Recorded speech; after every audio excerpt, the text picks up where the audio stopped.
करते हैं कि बच्चे बनो, घर के बच्चे बनो, तो ये सब बातों से बच जाओगे।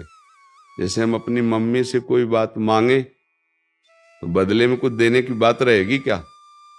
क्यों कि मम्मी तुम आज हमको ये खवा दो तो हम तुम्हें ये देंगे। कभी ऐसा आता है मम्मी तुम हमें ये बना के क्यों नहीं खवाती? क्योंकि मेरा अधिकार है, तुम मेरी माँ है। समझ लेना। पापा मुझे ये लेना है, कभी हम कहते हैं क्या कि पापा अगर आप मुझे ये दे देंगे तो मैं आपको ये दे दूंगा? इसलिए नहीं कहते कि मुझे पता है मेरे पास पापा किसी और कुछ है ही नहीं, जो कुछ है पापा है। बस हम ठीक बिल्कुल सरल भाषा में बता रहे हैं, मेरे प्रभु माता है, मेरे प्रभु पिता है। हम उनसे रोकर प्रार्थना कर सकते हैं, उनसे मांग रख सकते हैं। ये बदले में देने की बात हम क्यों करते हैं? क्योंकि प्रभु मेरे नहीं है, यही तो प्रतीत हो रहा है ना। एक सौदेबाजी जैसे हम किसी के पास गए और कहा कि भाई आपको हम रुपया देंगे, हमारा एक काम कर दीजिए। सोचो हम अपने प्रभु को क्या मान रहे हैं। एक विचार करके, अब विचार करके बताना हमारी इस बात को कि हम अपने प्रभु को क्या प्रभु मान रहे हैं? क्या अपने प्रभु को अपना स्वामी मान रहे हैं? क्या मतलब इसे आप क्या कहेंगे? ये धर्म है, ये भक्ति है, ये आप भगवान को मानते हैं? हाँ, आपका सब कुछ है, आप प्रेरणा करेंगे, आप व्यवस्था करेंगे। मंदिर क्या आपका है? हमारा हृदय आपका मंदिर है, घर आपका मंदिर है। हम तो नौकर हैं। अब किया संकल्प, अब फंस गए, क्योंकि प्रभु को अपना नहीं माना ना, प्रभु को पराया माना, तभी तो देने लेने की बात होगी। क्यों भाई? देने लेने की बात मम्मी पापा से होगी क्या? तो ऐसे ही प्रभु हमारे तुम्हें माता च पिता तुम्हें, तुम्हें बंधुश्च सखा तुम्हें, ये हम बात कह सकते हैं, हम देने की बात क्यों करें?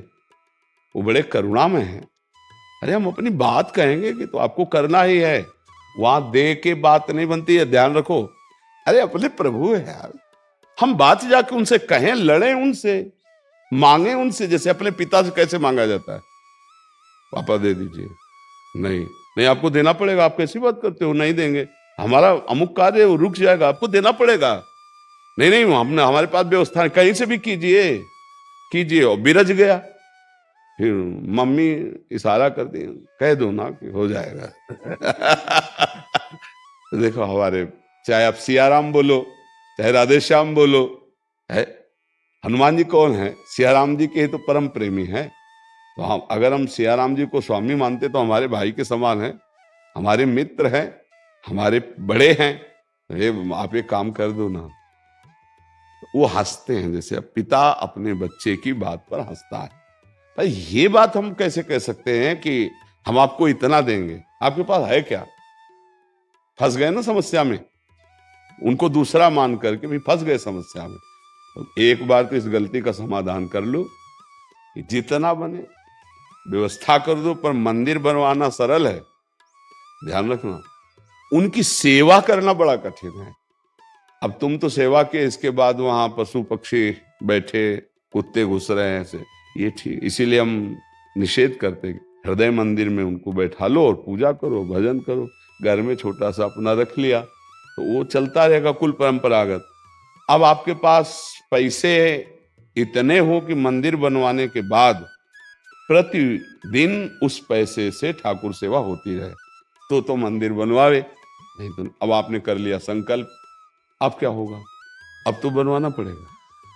संकल्प क्यों किया? ये मतलब बहुत हमें सोचना। कभी भगवान से नहीं कहना कि हम 1 लाख का तुम्हें भोग लगाएंगे। यार मतलब महालक्ष्मी के पति है, तुम 1 लाख में घूस से काम चला। कितना हंसते नहीं होगे भगवान हमारी बातों में कि यार कैसे भोले वाले बच्चे हैं ये। बोले सोने का आपको ये आभूषण हम कह रहे हैं, उन्होंने सोने के पहाड़ रचे। हमारे शास्त्रों में वर्णन, एक सुमेरु पर्वत, वो पूरा स्वर्ण का है, 4 लाख योजन का है। या उनकी रचना में ये तो तुम उनको किलो 2 किलो सोना दे के घूस थोड़ी दे सकते हो। सिर्फ आप अपने मानकर प्रभु से हर बात पूरी करवा सकते हो। देखो जिस समय द्रौपदी जी ने औरों को अपना माना तो बचाने के पक्ष में भगवान नहीं आए। जब केवल भगवान को अपना माना तो केवल इतना बोली थी, हे गोविंद द्वारिका वासिन। यहां से कपड़ा बढ़ना शुरू हो गया। यही भगवान उनकी साड़ी के रूप में भगवान आ गए। चीर अवतार भगवान का हो गया।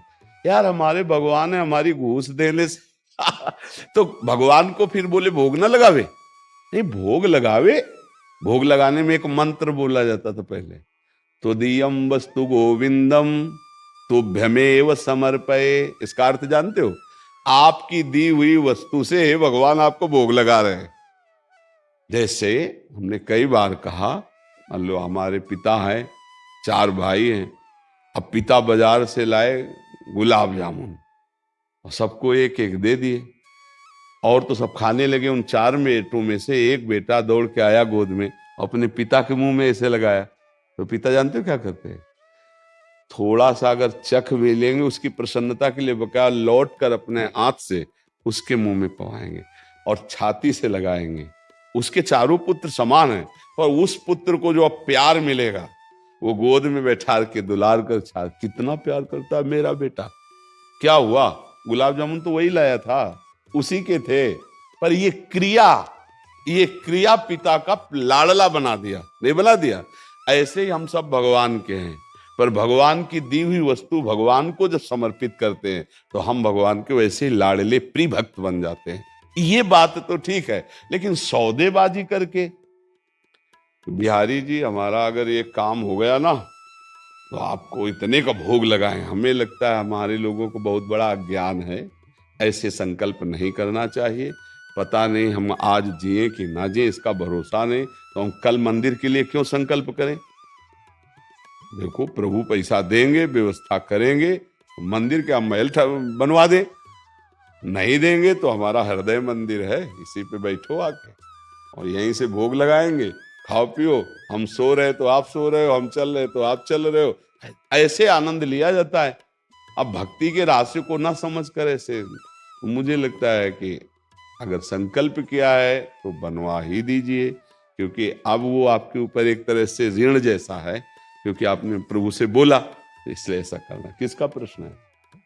हाँ, ऐसा करना चाहिए, क्यों बोला जाए? ऐसा नहीं, अपने प्रभु है, उनको कोई प्रलोभन थोड़ी, पूर्ण काम है, अपने प्रार्थना करें। भगवान ने कहा हम चारों को भक्त मानते हैं, अर्थार्थी रुपया की चावाला, आर्त संकट निवृत्ति के लिए, जिज्ञासु जानने के लिए, और ज्ञानी जो मेरा स्वरूप हो गया है। 4 भक्त कहे भैया मैं कुछ भी चाहिए तो प्रभु से ऐसे ही प्रार्थना करें, ऐसा थोड़ी कि उस दरबार में दे के घूस तब वो सुनते हैं, ऐसा नहीं है। अगर ऐसा हो तो बड़े बड़े जो धनी लोग हैं उनका सब काम भगवान बना दे और गरीबों की तरफ देखे ही ना। और हमें सही लगता है कि भगवान गरीबों से बहुत प्यार करते हैं, गरीब निवाज भगवान का नाम है।